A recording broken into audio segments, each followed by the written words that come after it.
The views and content expressed on the following program are provided solely for informational and entertainment purposes. They do not constitute legal advice. A podcast is not a substitute for retaining a competent, licensed attorney to advise you on your specific legal situation. Break the business, play is work and work is play. Power into creators, have fun along the way. Break the business, doing what it takes. Celebrate success and learn from the mistakes. How's it going, everybody? Welcome to the show. It is time for Break the Business, where we empower indie creators and have some fun along the way. I'm Ryan Kairalla, and it is a pleasure to have you here this week. We got ourselves a fine program for you this week, viewers and listeners. Our guest coming up in the second segment, we're going to be joined by Rudy Love Jr., terrific Wichita-based musician and social entrepreneur. I would say my favorite kind of guest that we have around here on Break the Business, the ones, when we have many great guests that pass through our doors, but I particularly have a special place in my heart for the guests who are the advocates, the ones who are just as great on the stage playing music as they are doing advocacy work and advancing the causes of independent musicians, trying to better their lives, trying to better this industry. And Rudy Love Jr. is really that kind of guy. So I'm excited to hear about his amazing work as a musician and as a producer, his amazing work as a social entrepreneur, doing a lot of different causes to help musicians both in his neck of the woods in Wichita and throughout this great country of ours. It's going to be a great conversation. I'm excited to chat with him. I'm sure he's going to have some great advice for us. So don't go anywhere. That one's going to be a blast. But first, we got to bring in our co-host this week. Always a pleasure when this gentleman joins us, musician, investor, and frontman for Gideon King and City Blog. Gideon King is here. Hi, Gideon. Howdy, Ryan. Long time. I missed your show, but I'm back. I'm back, baby. I'm back. It is good to see you. I'm loving the new hair, and I'm always enjoying how every time you come on the show, we're always greeted with like a completely different background and setup. I feel like you must just be this like world traveler, this jet setter who's always in fun, exotic, interesting places. And that's why whenever we see you, it's like a different background, a different setup behind you, a different microphone. Are you just bouncing around this planet? What's going on? No, you're having a romantic fantasy. Actually, what it is that this is the same room as last time. And I mean, it's just so messy. It's my music room, and there's guitars all over the place and stuff everywhere and broken strings on the floor. And it makes me look like, like I can't like manage basic daily living activities. So I just blurted out and, allowed guys like you to fantasize about me flitting all over the world like some kind of socialite or something. Well, I'm kind of mad that you're depriving us of like the giant mess that your music room is right now. One of the things that we enjoy when Gideon King comes on is seeing whatever music setup you've got behind you, right? We've seen you in like recording studios where you have like mixing boards behind you and instruments behind you. And sometimes it's clean and sometimes it's a mess, but that's just part of the journey with you, Gideon. Well, life's a blur. Let me put it that way. Woohoo! So Gideon, before we started recording this, you were talking to me about how your New York Knicks are just a constant source of frustration for you. Mm-hmm. As a Miami Heat fan, I can definitely sympathize with that because my basketball team, I think, is in the midst of a 9-game losing streak right now. Mm-hmm. But since you got basketball on my brain, I can't help but think about the thing that I think is on the top of every sports fan's mind right now, which is that we're in the midst of March Madness. It's the NCAA basketball tournament. And to me, right now, as we record this is the most fun weekend of the NCAA tournament. Like, people always talk about how the Final Four is the best, or, it's all about the championship game. Nah. Give me the first weekend where a bunch of schools I've never heard of are beating up on the Georgetowns and the Dukes of the world, and some kid who's like going to be a future orthodontist someday, jacks up 10 threes and beats a team of future NBA draft picks. I love the first weekend of the tournament because of the wildness of it. I agree. Also, you just realize how many great basketball players there are. And also, you do see some players that belong in the NBA that just aren't getting that aren't getting the props. It's almost like when you go to like one of the slams in tennis, you can see like the semifinals and the finals, but actually like at the US Open, you just kind of go like on those early days and watch the qualifiers fighting for their life to get into the tournament. And actually it's really cool because you see how amazing all these people are. Like, I mean, they're like unbelievable basketball players, unbelievable tennis players. So yes, it's very, very cool to see these, I don't want to say no name schools, but no name, at least with respect to what people think of when they think of the Final Four, challenge big players. And you never know. I mean, one of these guys can end up being an amazing NBA basketball player. We've seen it many, many times. It's super exciting. Although I won't lie, I still love NBA basketball more than anything because I mean, like, when I watch college basketball, I know I get it, that the competition and the spirit and it's like Americana, but you know what? For me, it still looks like kids playing in diapers compared to the NBA. So like to me, there's nothing like playoff basketball in the NBA. But my Knicks they're just immensely frustrating and coached by a very disappointing coach. So it's causing me a lot of anxiety. I won't lie. It's got to be so frustrating rooting for a team coached by Tom Thibodeau. Oh, just knowing that he just runs his players into the ground, plays them way too many minutes, injures players, cuts their careers short. I mean, and now like he's doing that to your guys. He's like a 1983 like Division III college coach who has not progressed in terms of like the modern day NBA offense at all. And he's still saying the things that frankly, like my baseball and basketball coach were saying, like when I was, 12, literally. It actually drives me insane. I just sit there with my phone, texting all my friends, spewing anger and hatred. So it's not very positive. I think we should move on to more positive things or less positive things. I don't know, man. It's your show. Move us somewhere. So I want to do something fun with basketball before we get into the music topics, because I do have March Madness on the brain. And earlier today, I was listening to a podcast called Casuals with Katie Nolan, who I think is one of the coolest people out there in terms of like sports talk and everything. I think they're just they have to find some kind of successful vehicle for her because she's really funny and engaging. They just haven't really found like a TV or a radio project that fits her. But on her podcast, they did a whole segment about some of the teams that are in the NCAA tournament who you would have never otherwise heard of except they play in this basketball tournament. And like, as far as we're concerned, they might be fictional colleges because like we couldn't even find them on a map. Right. And so I want to see if we can find some of these colleges on a map. So I want to see if producer Lauren can join us for this. And I'd like to play a little game, Gideon, with you and producer Lauren, where I have the names of three actual colleges that are in the NCAA tournament field of 64. By the way, we were not told that this was going to happen. No, this just popped into my head. I gave you no... Very and if it's going to have anything to do with geography, we know I'm going to be awful. So what I'm going to do is I'm going to read each of the, I'm going to read you a name of a college that is in this tournament. This is a real school. And then I'll make it multiple choice. One of three possible states that this college could be located in. And all you have to do is name the state that this college is located in. We got a 33% chance, Lord. That's right. Not that bad. We'll start with Lauren for the first one. So I'll let her answer first, and then you can answer second, then we'll switch it for the next school. So Lauren, Creighton University, is it located in California, Nebraska, or Rhode Island? We're going to go with Nebraska. Nebraska. Gideon. Rhode Island. Creighton University is in Omaha, Nebraska. Oh, producer Lauren, off to a good start here. I was going to make my answer Nebraska no matter what the question was. So the fact that it was an option is actually why I went for it. You just decided that whatever school I mentioned first was going to be in Nebraska. Yes, okay, actually, fair enough. Before you said anything. I was All right, just Gideon, lucky it was an option. You got the first one here this time, Gideon. The school is, I can't believe this is an actual school in this tournament. It sounds like a fake name for a college. Mount St. Mary's. Mm-hmm. Is Mount St. Mary's in Maryland, Oregon, or Pennsylvania?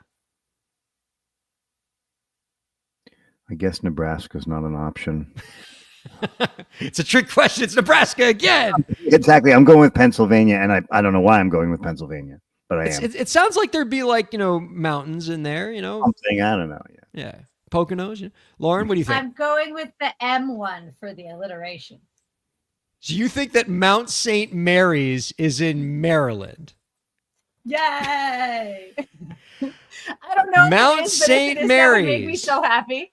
Mount St. Mary's is in Emmitsburg, Maryland. Oh my God. This is terrible. This is a horrible performance on my. I can't believe how. You guys are cheating because you're brother and sister. That's what's happening. I wish this was planned.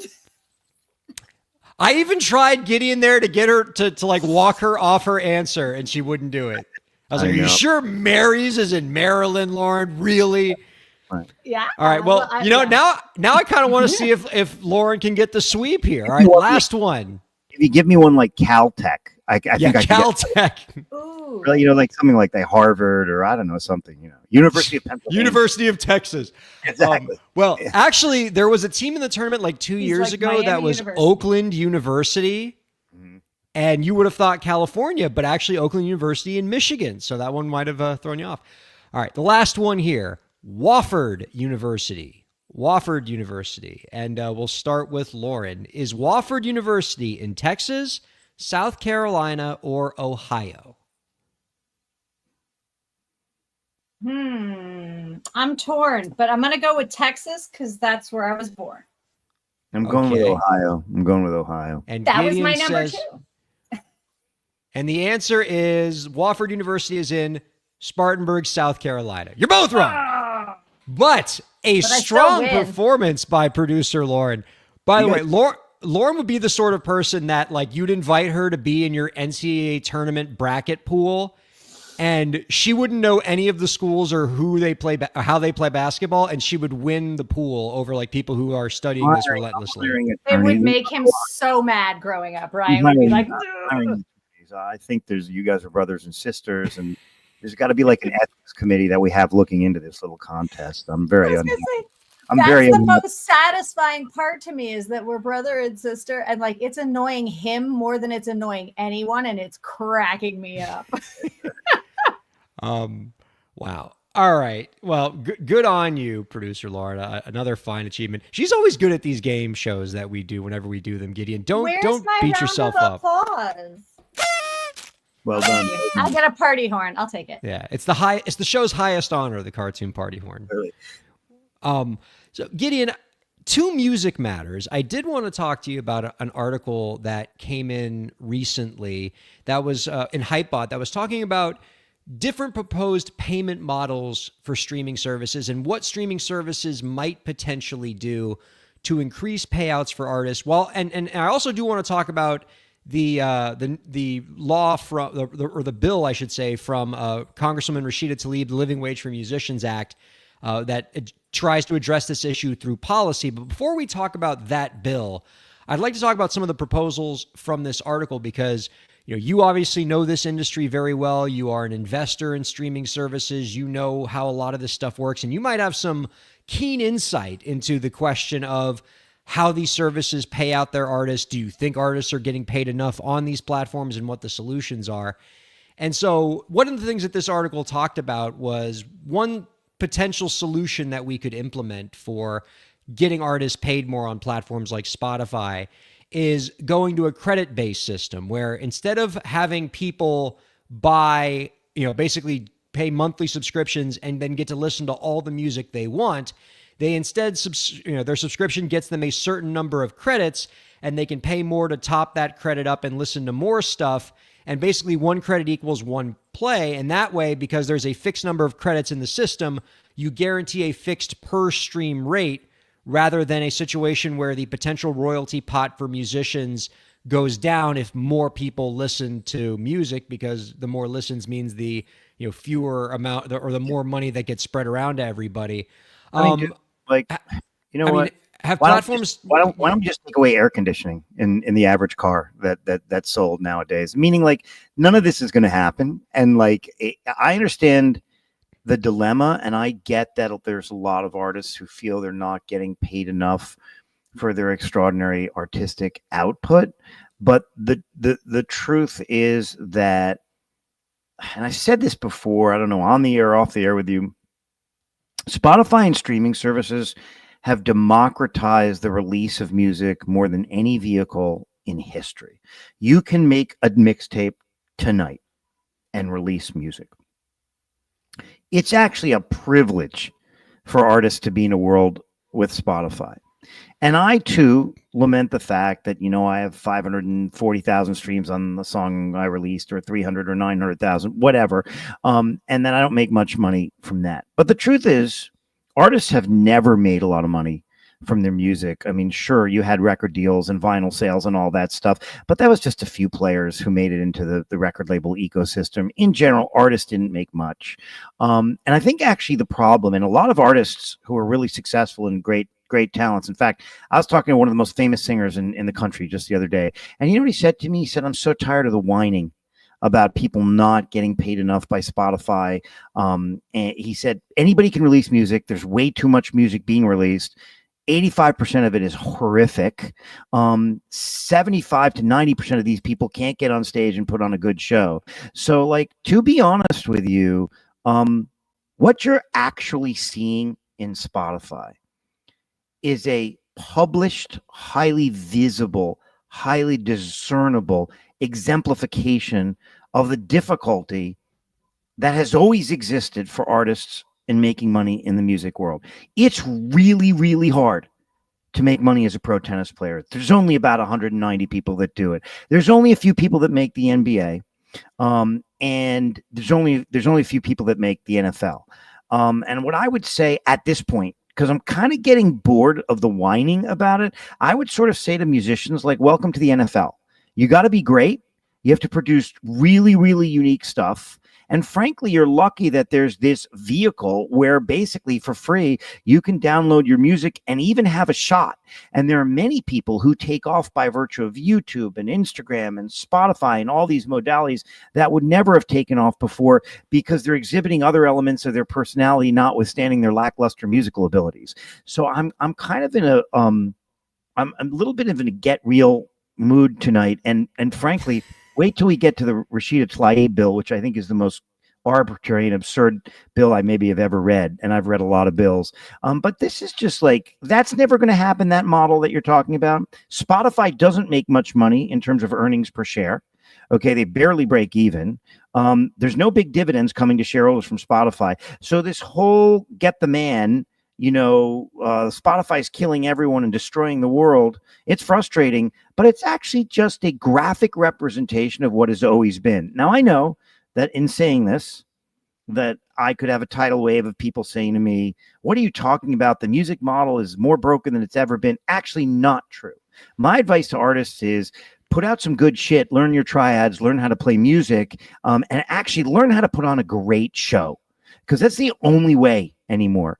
Learn how to get on stage and put on a great show, and hope that you can get away with just you and a laptop being on stage. But God forbid, you might have to learn to play some instruments and get up there and really play. So I'm kind of unmoved by all of this whining about the big behemoths that are crushing the deserving spirit of artists. Most of the music being released is just really bad.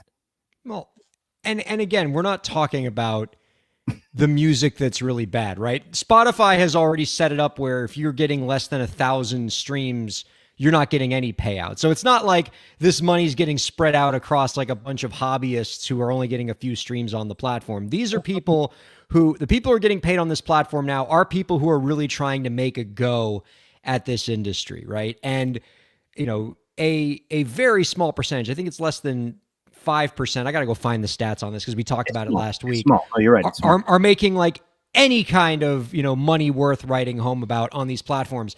And I would say what you call whining, Gideon, is people who are trying to make a broken situation less broken. That's why we're all here. I don't know how helpful it is to just say that these people, the people who are saying that Spotify is not treating well, they're just whining. It is what it is. There's no sense in trying to make it better.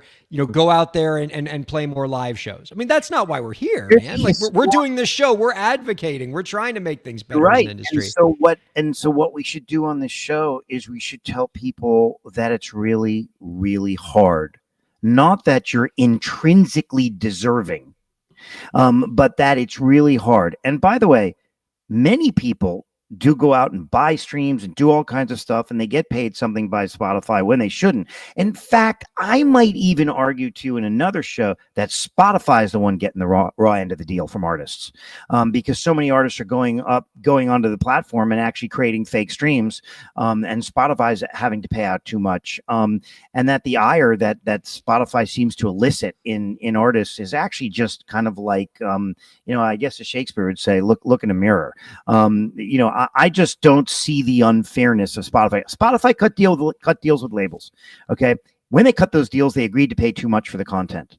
Okay. And those deals have lasted, and that is part of the problem. I actually think isn't that what you just mentioned just now? Isn't that a problem with Spotify that they did that? No, it was a bad deal, but it wasn't done because they didn't want to make any money. If anyone wants to make big arguments that too much of the cheesecake is going to somebody except for themselves, it's probably the labels and their monopoly and their grip on content that should be somehow attacked. And I actually think that is happening organically as artists can recreate a label. I recreate it. I don't do a label deal. I could, but I don't do a label deal. I have managers and people who do pitching to Spotify and all that. I just recreate the label ecosystem. And the truth is that it's happening organically. More and more people are going independent and understand the limitations of going to the label. But Spotify is not some behemoth that rakes in tons of money. In fact, they barely make any money, Spotify. That's just, people don't want to hear that, but they just don't make a lot of money. They make almost no free cash flow. I mean, but as is the case with a lot of tech platforms, by the way, when you're investing in a Spotify, you're looking for the long tail. Spotify might not have a lot of profitability at this exact moment. I don't have the numbers in front of me, but its enterprise value, its perceived value in the market is very high because people see the potential of this platform. And so I'm not crying for Spotify, and I don't think it's in Spotify's position to plead poverty. I've seen what Daniel X net worth is right now. That's not a view that's going to sway me anytime soon. In fairness to him, Spotify has created the most powerful pipe to deliver new music to people in the history of mankind. I'm the largest shareholder, me and a group of guys, in AudioMac, which now has 30 some odd million users. We're the biggest, I don't know what you call it, indie hip hop streaming service in the world. I know the business inside and out. And I can tell you, of all the business I've been involved in, run, it's the hardest business out there. We deal with the labels every day. We pay them an incredible amount of money. And it's really, really hard, but it's really, really hard because at the end of the day, the labels have a lock on content. The problem is really not Spotify. The problem is there's too much music and these legacy deals that were cut by streaming services and DSPs with the content, with the owners of the large majority of content. Well, if you're talking about systemic problems, right? You're saying that the problem is inherently with the model, it's inherently with the system, it's inherently with old label streaming service contracts that are legacy and they're in place and, we can't rid themselves. Doesn't all of that suggest that perhaps what we should be looking into here are policy solutions? If it's a systemic problem, policy solutions can solve systemic problems. And yes, I'm talking about one of those solutions potentially being Congresswoman Tlaib's bill, I keep forgetting the name of it here. I have it. I keep having it written down. Very benign sounding pieces of legislation. Artists, betterment for artists. The Living Wage for Musicians Act. Yeah. I mean, I used to intern in the Senate. We would spend a lot of time coming up with these names for bills that nobody could possibly oppose. The Free Puppies for Everyone Act. Who's going to vote against that? Right. Yeah, the Living Wage for Musicians Act. Operation Iraqi Freedom. Sound familiar? Yeah. So let me quickly describe that legislation for everybody before you made your view on it very clear. But the idea would be behind Congresswoman Tlaib's law is that it would impose a tax on music streaming service subscriptions that would then pay money into a separate fund that would then go to artists directly and be an additional source of income for artists when their music is played on streaming services to effectively increase the payouts that artists get. On paper, I think that sounds like an idea that's at least worth exploring. It reminds me a lot of the way Sound Exchange works and how that creates a separate royalty stream for artists when music is played on platforms like satellite radio. And so I'm not as willing to dismiss the legislation out of hand, but it sounds like you are. So what's your feeling on it? Here's my feeling on this legislation. Essentially what it's doing, and I read the bill word for word twice. Essentially what it's doing is it's saying, notwithstanding the press releases surrounding it, which are criminally disingenuous and dishonest, saying it's a small fee and all those things, but putting aside typical Rashida Tlaib nonsense, performative nonsense, which will never get passed, they're saying, we, the government, your best friend, are going to go to DSPs and streaming providers. And if Ryan Kairalla is paying $9 per month for his Spotify, don't worry, we're going to assess a fee between $4 and $10, but more like 4 or 5 on that. So Ryan's no longer going to pay 9, he's going to pay 13. But don't worry. What we're going to do is we're going to set up a fund with a fund administrator, and we're going to have your trusty friend bureaucrats in the government run that. We're going to decide which artists are designated artists, okay, in that system. And we're then going to take that extra money that Ryan's paying for his subscription. We're going to put it into a fund, and pursuant to an algorithm that's loosely described in that legislation, poorly described, actually idiotically described, we're going to send out the money to all the artists of the world pro rata. They're going to decide which artists are eligible artists and not, and so on and so forth. They're also going to charge a fee, okay, a tax, whatever you want to call it, on non-subscription revenue. So now imagine you have a pizza place, Ryan, or you have a logistics business, or you're an attorney, and the government comes and says, we're going to make the economic ecosystem better.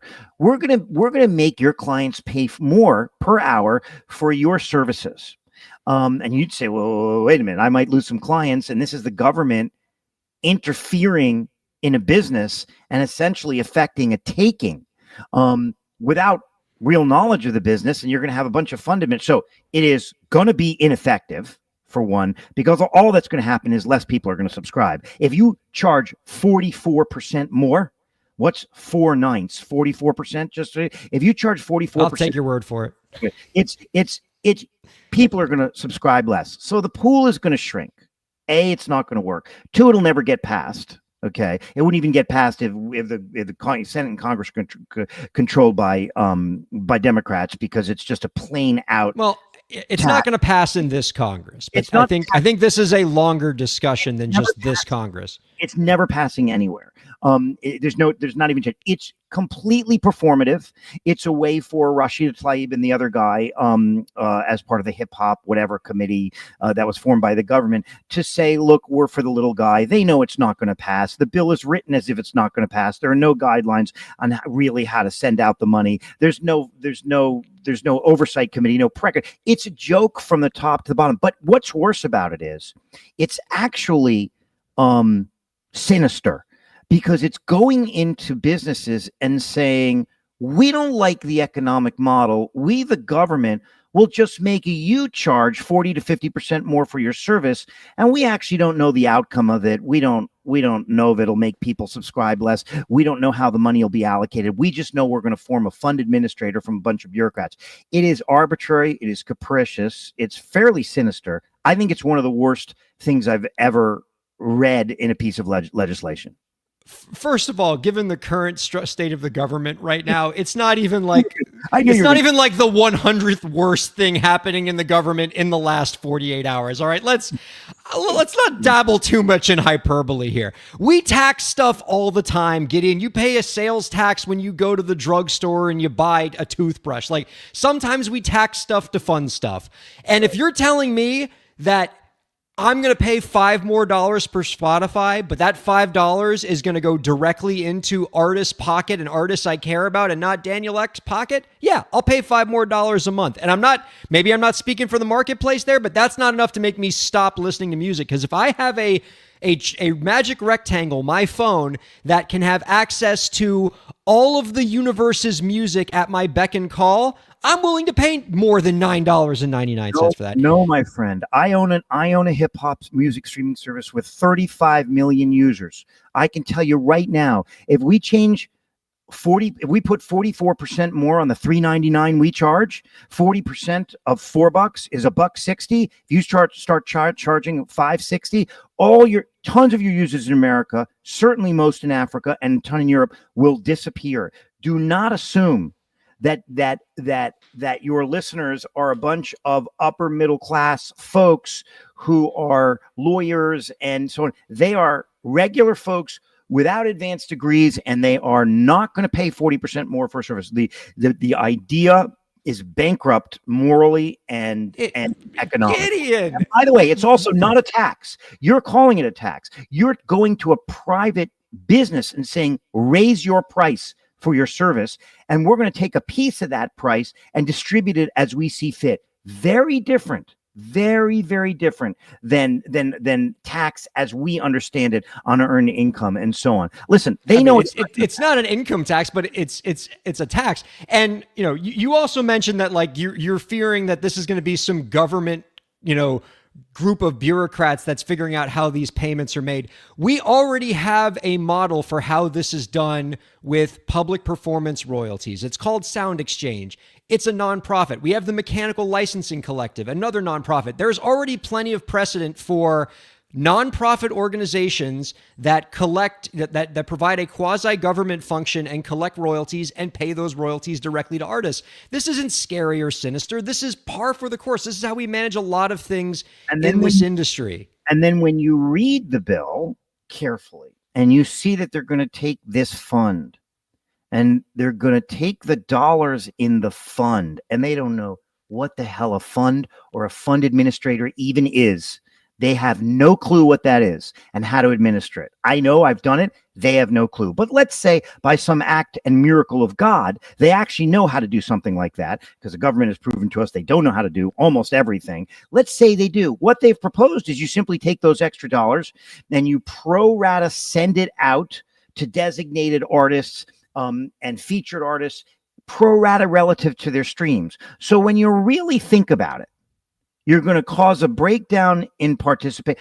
Don't forget, churn rates are already very high in subscription services. You're going to take churn, you're going to make it go from 15% up to 40%. You're going to have less users, and then you're going to distribute the same amount of money out to people. It will be a waste of time, a waste of money, and another obstreperous intervention into a world which is imperfect, but certainly better than it would be if you had a bunch of bureaucrats setting up a fund when they've never actually done it before.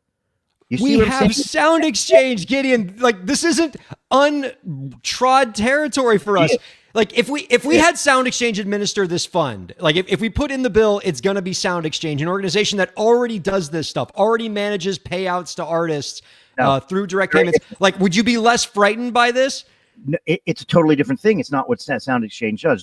The analogy is not operative. Sound Exchange is a completely different thing. You're talking about assessing fees or taxes, if you're charitable enough to call it that, on top of a pricing model, taking that money and then dividing it out and sending it to people. That is fund administration with the latitude of a fund to decide who gets it and in what proportions. Completely out of control. And by the way, if you ask me, and I'm no great fan of Donald Trump, he's doing all kinds of insane things, but I never get political with you on the show except for right now. I will say this. One of the reasons that the left lost this last election so handily to this frankly intemperate narcissist is because these are the types of insane interventions, reckless, breaking and entering into perfectly healthy ecosystems that they tried to engage in, and that's what's lost them. So she's just carrying right on with the same types of things that are going to lose her popularity and lose Democrats elections. And I don't want them to lose elections. So I don't want them to lose elections. I want them to win elections. Okay, but I know of failed efforts when I see it. So I'm with you. I remember the day before election day, talking, with some of my uncles about this. And I was like, what, I know you guys aren't wild about Kamala. Like, what's the thing that's like keeping you from pulling the lever for her? Well, I think she's going to endorse getting artists paid a little bit more from Spotify. And I'm just not having it. That's where we draw the line. If only the left was willing to tell that kind of legislation to take a hike. Nobody who's listening to this show who runs a business, not one person, not one, whether it's a pizza place or a business that stores frozen shrimp, wants the government to come in and say, hi, you're not allowed to charge $2.86 or $3 anymore for a slice. We're making you charge $4.20. Okay. No one should tolerate that type of intervention from people that don't know their business. No one would like it. She knows it. So does the other guy. They know it. This is just pure performance and performative. They have no more interest in really solving this problem than Donald Trump has interest in solving this problem. It is purely disingenuous, extremely cynical. And by the way, aside from that, a terribly drafted bill with mathematical mistakes in the algorithm. So even the way it works would have to be amended. Just embarrassing. Just embarrassing. I have a call out to Congresswoman Tlaib's press office to try to get her to come on the show. If we can get her, I would like very much for you to be there and see. She'll never do it. She hasn't read the bill, probably. Okay. And she'd never do it because she doesn't care, and because this is a purely performative function that we're talking about. But I would like to see artists get paid more. But maybe there's too many. Again, in let's take a pro sport, tennis. There's really only 250 guys that get paid and 250 women that get paid. And the rest struggle. That is the difficulty of becoming great at something. And there isn't really a reason why music and musicians should be immune from that Darwinian reality. All right, I admit today I've been a bit aggressive, so I want to dial it back and say something nice. I really like your sweater today, and I really like your shirt. Oh, thank you very much. Well, I kind of wanted this bill to pass, maybe a later version of it that does get some refining. Obviously, first attempts at bills look a little sloppy, and then they get marked up. At first, I wanted this bill to pass because I do think something like this is always been in my mind as a way that we could help artists and get more money in their pocket. But now I kind of want this bill to pass just because you're so sure it won't pass. And you said there's zero chance of passage. And the only thing I want more than artists to be wealthier is for Gideon King to be wrong about something. So let's all root for that, people. Be deadly clear. I think there's about a 95% chance that it will go nowhere.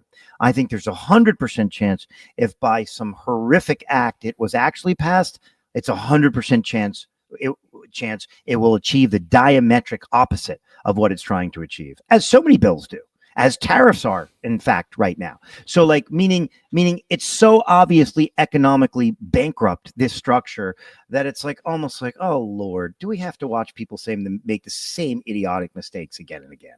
All right. Joining us on the show now, Congresswoman Rashida Tlaib. All right. We're going to actually, we do have a great, fantastic guest coming up after the break here. I'm really excited for us to talk with Rudy Love Jr. This guy is awesome, both as a musician and as a social entrepreneur. We're going to love this conversation. So don't go anywhere, everybody. We got Rudy Love coming up right after this on Break the Business. Break the Business is presented in cooperation with Ryan Kairalla, PA. Ryan Kairalla, PA is a law firm providing transactional entertainment legal services, including contracts, business formation, commercial law, copyright, trademark, and more. Ryan Kairalla, PA, Miami, Florida. rkpalaw.com.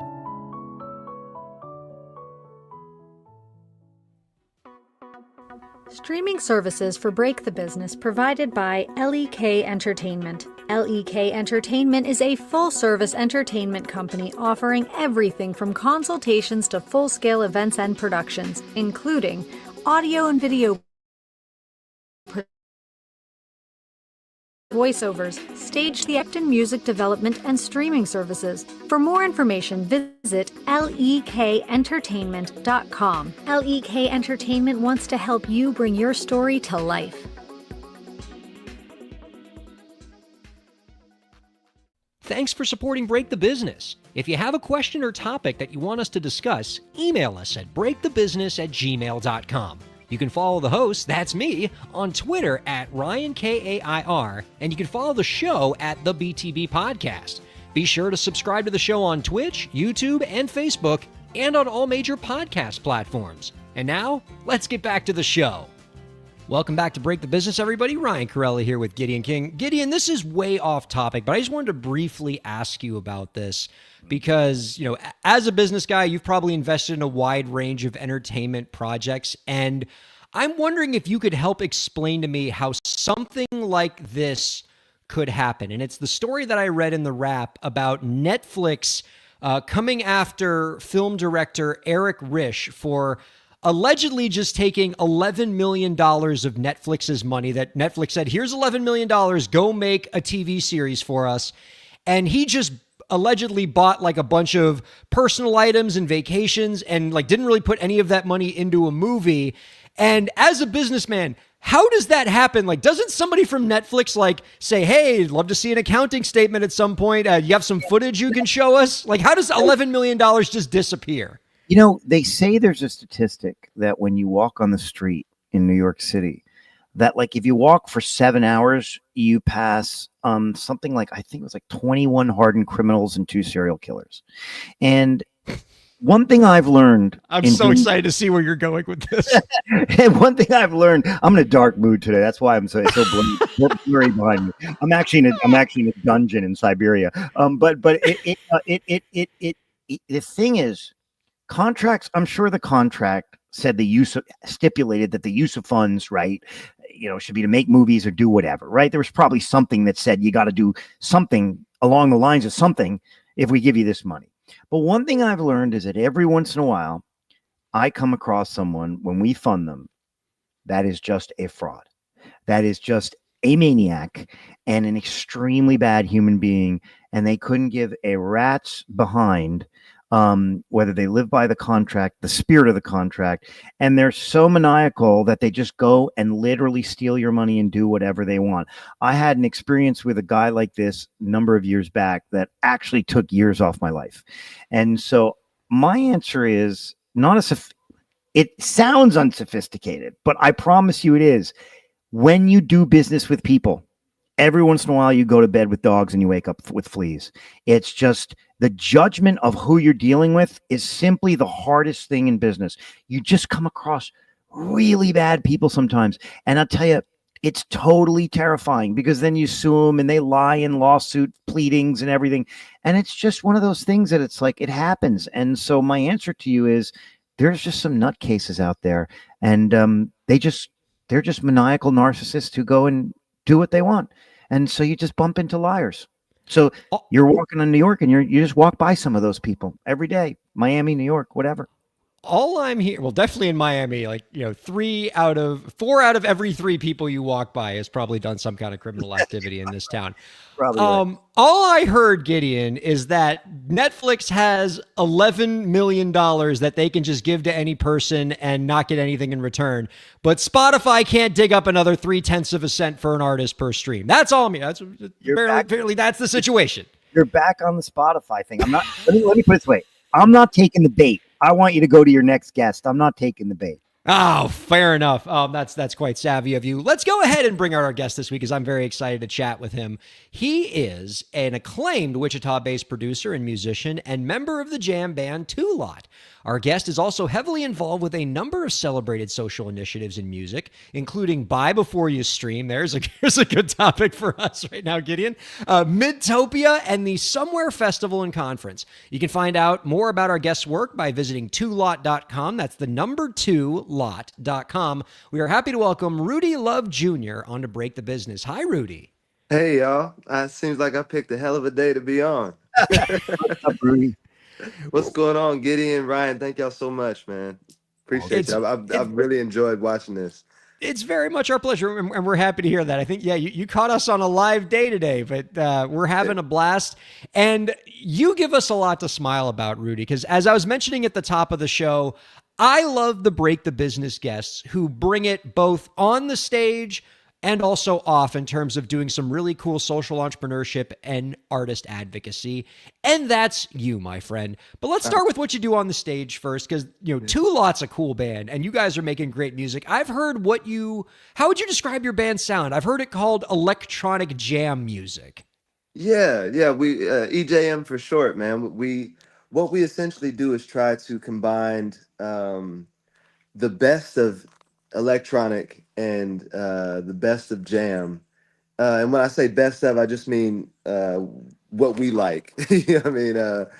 Obviously that's subjective, but the high intricate art form that is automation of electronic music using Ableton Live as a platform for that, but with all the technology that it affords us the opportunity to be sort of free flowing with how we create on stage. And so in that sense, we are a jam band as well.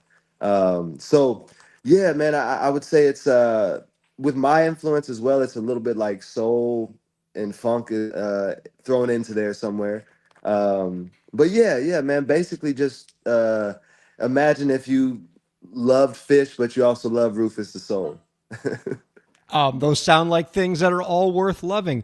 Now, I have to say this, and this is going to absolutely be taken the wrong way, and you're going to be wildly offended by what I'm about to say. But when I hear your band sound, when I hear the electronic music, the jam band style, the super tech focus, the soul grooves, and all that stuff, I don't immediately think Wichita.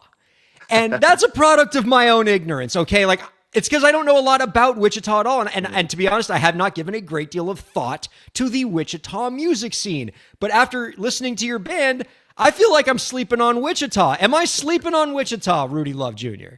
Man, I would say yes, you are, because we're just a small part of what is a larger movement that's happening in Wichita, Kansas. There is art here. It's the middle of everywhere as far as we're concerned. But people consider it to be a city that you wouldn't. Most people don't even know it. Know about it. So Mike Finnegan is an amazing artist that's from here that influenced a lot of people. My father, Rudy Love, was in Sly and the Family Stone and wrote for Ray Charles and Isaac Hayes, and my grandfather wrote a song called "Good Morning Little Schoolgirl" that was covered by the Rolling Stones and Stones, Eric yeah. Clapton, and so this is all Wichita, Kansas history, and I'm just me and my band are a small part of that history, but we're trying to build a space that is not what you would call a utopia, but not a dystopia. We call it a midtopia. So the idea is that we live in this very affordable, it's the cheapest place to live in the country. You as an artist can tour and not worry about an eviction notice on your door when you come home if you didn't make as much money as you planned, because it's not New York, it's not LA, and that it's so expensive that every second you're fighting to get that check. And so what we're trying to do is invite people to come here and create and build something beautiful that exists as a part of the industry, but not formed from the industry. Well, I Yeah. want to talk about Midtopia since you brought this Yeah. up. It is Midtopia is the name of a nonprofit artist collective type organization that you all have. Like, artists are members of it in Wichita. It provides label services to these Yep. folks, so it's giving the artists a lot of the support they need. But all of the money that is earned goes right into the artists' pockets. Tell us more about this model, because I'd love to see this replicated everywhere. It's really absurd if you say it out loud like that. I mean, it doesn't sound like it should make sense, but what we believe is that we believe in the power of music to create social change, and we believe that artists, if you get the right people in a room, you can create something that makes people feel something, and that is an intangible value that I think one thing that Gideon, I mean, I agreed with several things that Gideon said, See, but the Ryan, one, I like this guy. We got to have him on next week. well, man, Right. Now he's going to say, I no, didn't agree with but everything he said. Right. He's ready to yeah. bring you on every week, Rudy. But the thing about it is man, is like, there aren't.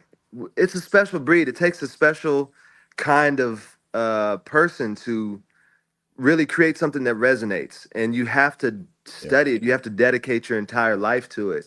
And so we believe those people. While I agree with Gideon, I agree with Ryan. We believe those people should be paid. And Yeah. and so and the whole thing is you have to know the business side of this. And artists, especially some of the most talented artists, are also coming from places where they have no opportunity to gain that knowledge and that experience of the business. So what we're trying to do is build this space that that doesn't gatekeep and hold on to information that could be valuable for artists. So it's much more of an educational endeavor than it even is a just handing out free money to whoever comes by. We want to build something that lasts and is sustainable. We want artists to be sustainable, and I think that ultimately it's about the relationship with the super fan. It's about the person that will spend that extra little bit of money because they care deeply about music. It's more to them than just, you know, just a service or a good, So, yeah. I mean, it's true. It's true. It's like I have 8 people in my band, and these are smart people. I mean, they're amazing musicians. I mean, they're like incredible jazz musicians and great classical musicians, and they great soul musicians. And it's like Yeah. I can call them and ask them about the craziest theoretical thing that John Coltrane played, and they can talk to me for 9 hours about it, or what Prince was doing on some recording in 19. But if you, but they come to me sometimes and they're like, they're like, can you read this contract? Because I don't really know what it says, this venue. And I'm like, well, basically what it says is the venue is screwing you over. You're going to get paid nothing. It's going to be an overage after people drink and there's no money, and you'll get, 50% of zero and blah, blah, blah. And so it's like, it's fascinating to see people that I respect so much. And this is not like some nonsense, like, false, like respect. I'm serious. Like, these are amazing musicians, freak musicians. And they don't know anything. And they go to Berkeley and they go to all this, but they don't know anything about the business. Yeah. And it's not even the business. They don't know anything about business. Yeah.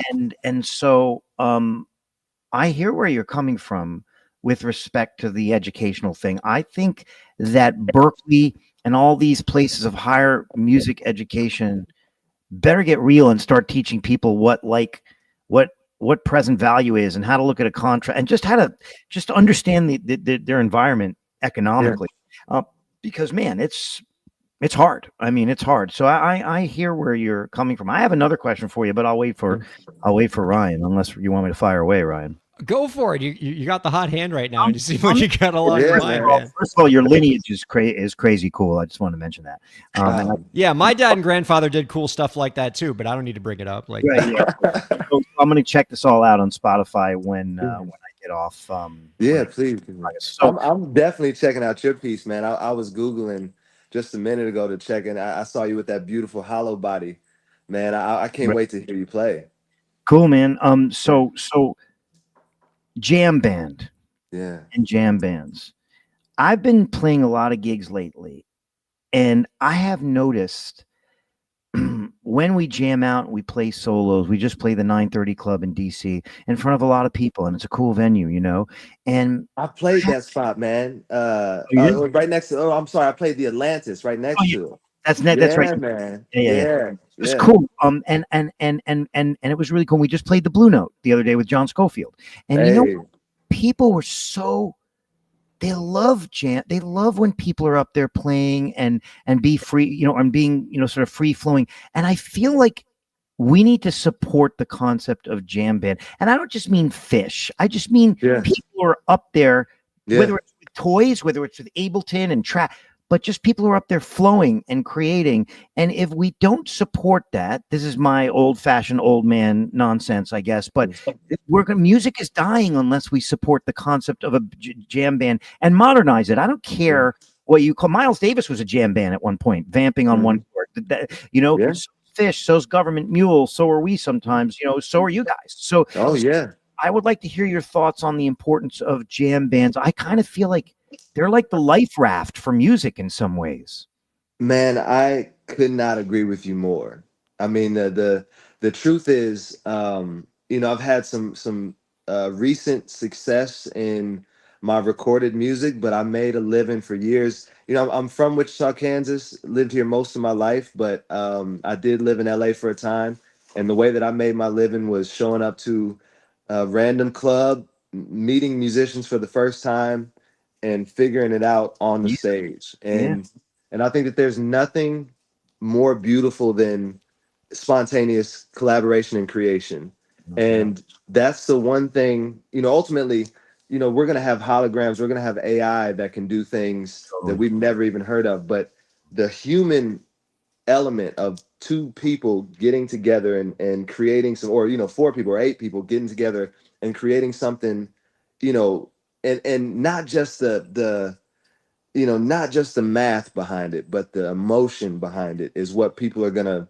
I think ultimately that's the last frontier for exploration in releasing music. I mean, obviously that there's a long history of people doing it. You mentioned Miles Davis. You mentioned there's so many folks that like you know yeah, people don't understand, man. So that is something that that instantly drew me to this band Two Lot. The reason why I think that they're so special, we're so special. I'm a small part of it. There's five of us in total, and these musicians are next level, man. Like I just I love playing with them. But we all started from just jamming together, and some of our first performances were just like, get up there and figure it out, man. And that's the beauty of it. Rudy, how old are you? I'm 36. So you're young relative. You're young relative to me and Ryan. Yeah. I'll speak for myself, but it's good to hear young people say it, because like on the stage the other day, I was playing something, then Schofield was playing something, and the crowd, even though I mean, man, I made some like ugly mistakes, and so did he actually, but like the connectedness between us and then the crowd, and I was like, you know what? This is like the energy and connectedness that like people should feel.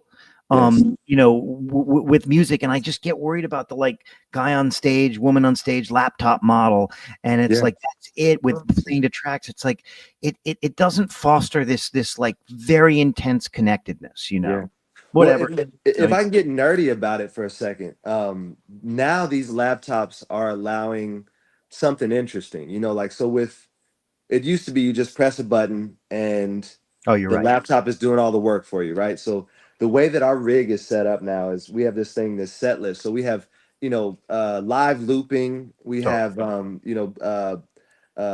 basically like we can take a piece of music and chop it in real time and create a new arrangement from that. So I think it's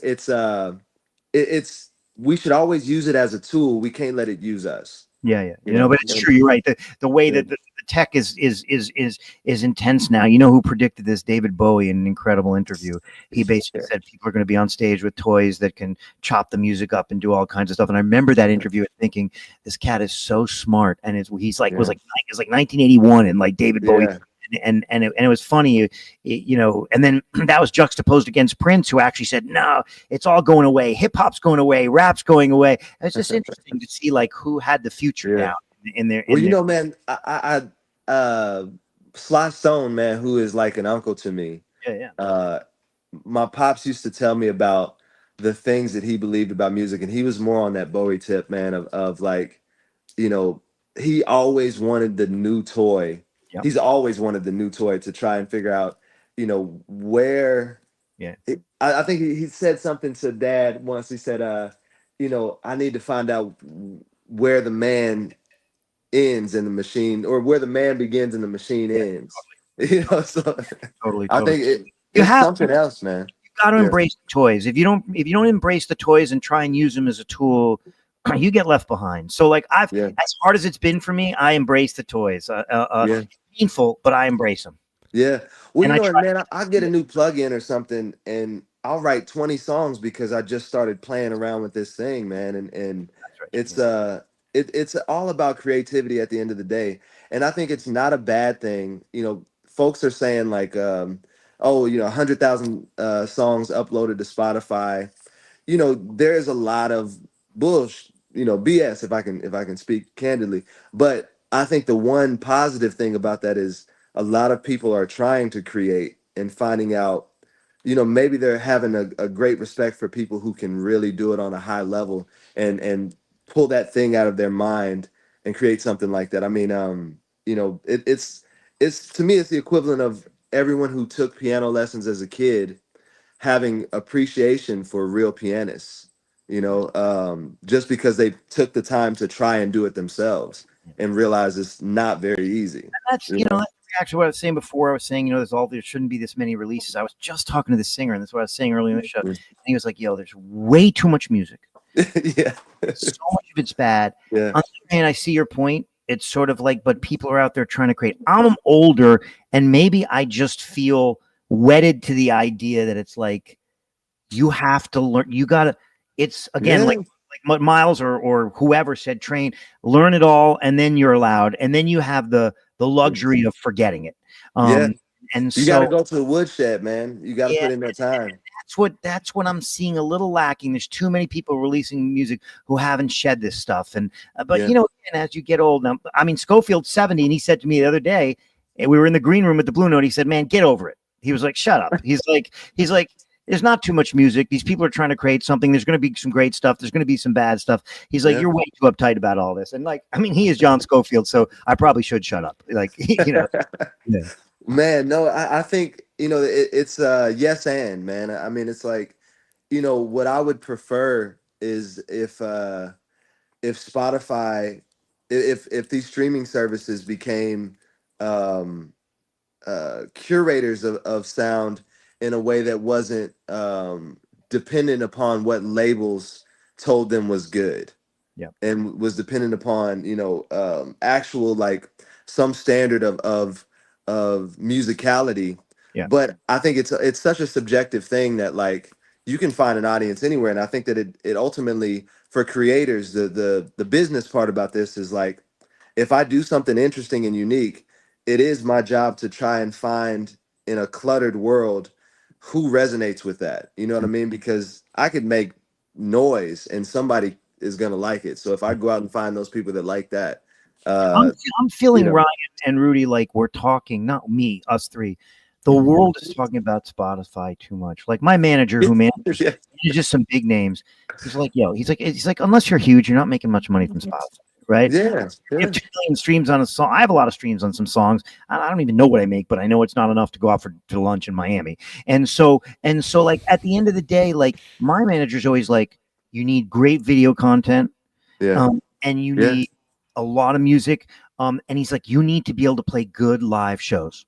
yes, And he's like, that is how my artists, not Adele, okay, but like that's how my artists are making. They don't look at their Spotify, and some of these people have 2-3 million streams. I mean, look at the Spin Doctors. We're open for the Spin Doctors on April 12th at Brooklyn Bowl. oh They, yeah, they, man. they have You 4 at the Brooklyn Bowl? Yeah, I'm playing there on April 12th. Dude, shout But out to P listen, Shapiro. That's a cool yeah, spot, it's a man. great spot. But they have 4 million. But they have 4 million followers on Spotify. They have 600 million streams on a couple of their songs. They don't even think about making money from that stuff. They're like, Yeah. they're just like, we're going on tour, and we're gonna make ourselves a few grand a night. Playing tour. That's how the money is actually made, unless freaking Ed Sheeran, or Drake. Yeah. Like, Yeah. and that's the reality of the music business. So that's why my manager's just like, shut up about Spotify, stop complaining, Yeah. just go out and play good shows and make sure more and more people come see your stuff. I mean, The- whatever. the- That's one perspective. Well, All right. there's no way around that, man. You have to be able to play, if you want sustainability. Yeah.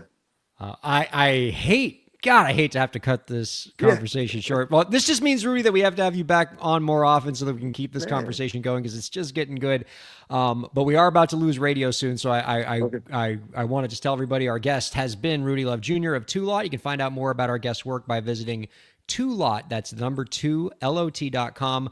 Also, we didn't even get a chance to mention this, but June 13th and 14th in Wichita, there's going to be the Somewhere Festival and Conference, a celebration of music, community, and social change. You definitely want to check that out, folks. I mean, clearly we have spent this whole interview talking about how we're all sleeping on Wichita as a music scene. Yeah. So as penance, we all need to get on over to Wichita and check out this festival and conference and get to experience this amazing music firsthand. Man. Rudy, before we let you go, though, sir, we got one last question for you. Okay. Do you have any last tips for the indie creators out there to help them move their careers forward? Find your tribe, find your fan base, find people who come alive when they think about what they could create. Because the more people that you surround yourself with that are thinking like that, the further you'll go. I agree. I love that, sir. Thank you so much. Our thanks to Rudy Love Jr. and Gideon King. Thanks to producer Lauren. And thanks to all of you viewers and listeners for checking out Break the Business. We'll see you next week. Thank you, Ryan.